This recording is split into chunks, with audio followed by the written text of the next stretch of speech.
यहाँले क्रेडिट कार्डको प्रयोग गरी विभिन्न मार्केट तथा शपिङ मलहरुमा सामान खरिद त गर्नुभएकै छ होला, तर के तपाईलाई थाहा छ अप्ठ्यारो परेको बेलामा क्रेडिट कार्डको सबै पैसा आफ्नो वा अन्य जुनसुकै बैंक एकाउन्टमा पनि ट्रान्सफर गर्न सकिन्छ।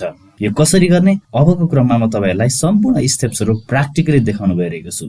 यहाँले यस च्यानल सब्स्क्राइब गर्नुभएको छ, भिडियो लाइक र साथीहरुलाई शेयर गरी थप भिडियो बनाउने हौसला प्रदान गर्नुभएकोमा यहाँहरुको सम्पूर्णलाई हृदयदेखि नै धन्यवाद दिँदै भिडियो सुरु गर्ने अनुमति चाहन्छु। सबैभन्दा पहिले चाहिँ यहाँले यो 3D secure service on online transaction VBB भन्ने हुन्छ, यो चाहिँ फर्म भरेर यहाँले एक्टिभेसन गराउनु पर्ने हुन्छ बैंकमा गएर। मैले चाहिँ मेगा बैंकको क्रेडिट कार्ड युज गरिरहेको छु, त्यसैले मेगा बैंकमा चाहिँ यो फर्म अनलाइनै पाइन्छ। यो download online transaction activation form भन्ने छ, यो लिंक यहाँले देख्न सक्नुहुन्छ यहाँनेरि। अब त्यसपछि यो फर्ममा क्लिक गरेर यहाँ भ्यू गरेर यहाँले यसलाई चाहिँ डाउनलोड गरेर प्रिन्ट पनि गर्न सक्नुहुन्छ। यो चाहिँ मेगा बैंकको केसमा, र अरु बैंकहरुको पनि लगभग वेबसाइटमा राखेको हुन सक्छ, र यदि छैन भने यहाँले बैंक भिजिट गरेरै यो activation of online transaction system via card भन्ने छ, यसलाई चाहिँ यो फर्म फिलअप गरेर अनि तल सिग्नेचर गरेर यहाँले बैंकमा बुझाउनु पर्ने हुन्छ, र 24 आवर पछाडि लगभग यो तपाईको एक्टिभेसन हुन्छ। र एक्टिभेसन भइसके पछाडि के गर्नुपर्छ भन्ने कुरा अब क्रममा यहाँलाई म देखाउन चाहन्छु। सो भिडियो पुरा हेर्नु होला। यदि हजुरहरूले अहिलेसम्म पनि यस युट्युब च्यानललाई सब्स्क्राइब गर्नुभएको छैन भने यसै भिडियो भन्दा मुनि रहेको रेड कलरको सब्स्क्राइब बटनमा क्लिक गर्न नभुल्नुहोला। सबैभन्दा पहिले यहाँले ई-सेवा एप ओपन गर्नुपर्ने हुन्छ, र यहाँको ई-सेवा आईडी छैन भने यो ई-सेवा आईडी कसरी क्रिएट गर्ने र कसरी भेरिफाई गर्ने भन्ने विषयमा म अर्को एउटा भिडियो बनाउँछु। यहाँको आईडी छैन भने र कसरी बनाउने भन्ने थाहा छैन भने यहाँले कमेन्ट गर्न सक्नुहुनेछ। अब यहाँ लोड मनी भन्ने अप्सनमा ट्याप गर्नु होला। अब मेगा बैंक देखाइरहेछ, कार्ड ई-सेवा क्याश पोइन्ट देखाइरहेछ, यसमा कार्डमा क्लिक गर्नुपर्ने हुन्छ। ओके, अब त्यसपछि यहाँले अमाउन्ट आफूले क्रेडिट कार्डबाट निकाल्न चाहेको अमाउन्ट यहाँ टाइप गर्नुस्। यसमा एकचोटीमा 25,000 को दरले निकाल्न मिल्छ। अनि तल पर्पजमा एउटा चुज गर्नुस्, र त्यसपछि चेकमा टच गर्नु होला। अब यसमा फी देखाइरहेको छ, चार्ज यहाँ मेरो 20,000 निकाल्दा 350 देखाइरहेको छ। अब यसपछि लोड फन्डमा क्लिक गर्नु होला। प्रोसेसिङ हुँदैछ।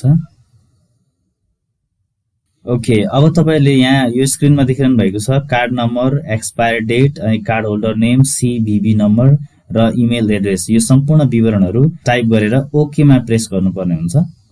यहाँको कार्ड नम्बर टाइप गर्नुस्, त्यसपछि एक्सपायर डेट पहिला मन्थ अनि त्यसपछि इयर, 2 डिजिटको मन्थ र 2 डिजिटको इयर टाइप गर्नुस्, र यहाँको नेम र नेम क्यापिटलमा लेख्नुपर्ने हुन्छ, र CVV नम्बर यहाँको क्रेडिट कार्डको पछाडिपट्टि 3 डिजिटको हुन्छ यो CVV नम्बर, यो पनि टाइप गर्नुस्, र त्यसपछि तल इमेल यहाँले चाहिँ बैंक एकाउन्टमा जुन इमेल दिनुभएको छ त्यो इमेल चाहिँ यहाँले टाइप गरेर ओके मा प्रेस गर्नुपर्ने छ।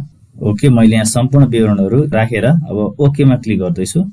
Okay, redirect to MPI please wait भनिरहेको छ, एकैछिन वेट गर्नुस्। अहिले मेरो ई-सेवा वालेटमा 45.99 रुपीस मात्र भएको छ। ओके, अब यसरी इन्टर ओटिपी भनेर ओटिपी मागिरहेको छ, र मेसेज पठाएको छ मेगा बैंकले।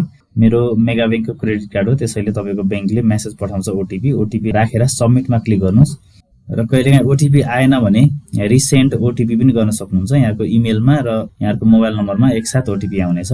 प्लिज वेट, एकैछिन वेट गर्नुस्।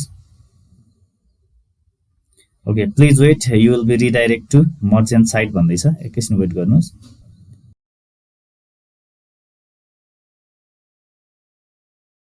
Okay, dear Yuvraj, 20,000 has been successfully credited to your eSewa wallet. Okay, हाम्रो सक्सेस भइसकेको छ र मेगा बैंकबाट पनि मेसेज आइसकेको छ। ओके, यहाँले देख्न सक्नुहुन्छ मेरो ई-सेवा वालेटमा 19,695.79 रुपैयाँ चाहिँ लोड भइसकेको छ, र यसमा 20,000 निकालेकोमा यसमा 350 चार्ज चाहिँ लागेको छ। यसरी यहाँले चाहिँ आफ्नो क्रेडिट कार्डबाट चाहिँ आफूलाई आवश्यक परेको बेलामा ई-सेवामा आफ्नो पैसा चाहिँ लोड गर्न सक्नुहुन्छ। र जुन ई-सेवाबाट यो बैंक ट्रान्सफर भन्ने अप्सन भएको छ, यो बैंक ट्रान्सफर भन्ने अप्सनबाट चाहिँ यहाँले आफ्नो एकाउन्ट नम्बर वा आफूले ट्रान्सफर गर्न चाहेको व्यक्तिको एकाउन्ट नम्बर टाइप गरी अमाउन्ट चाहिँ ट्रान्सफर गर्न सक्नुहुन्छ। ओके, भिडियो हेरिदिनु भएकोमा यहाँहरु सम्पूर्णलाई विशेष धन्यवाद, र यस्तै भिडियोजहरुको लागि यस च्यानललाई सब्स्क्राइब, लाइक, कमेन्ट र शेयर गर्न नभुल्नुहोला। अर्को भिडियोमा भेट्ने बाचाका साथ आजलाई भन्न बिदा चाहन्छु। हस्त नमस्कार, ह्यापी ब्राउजिङ।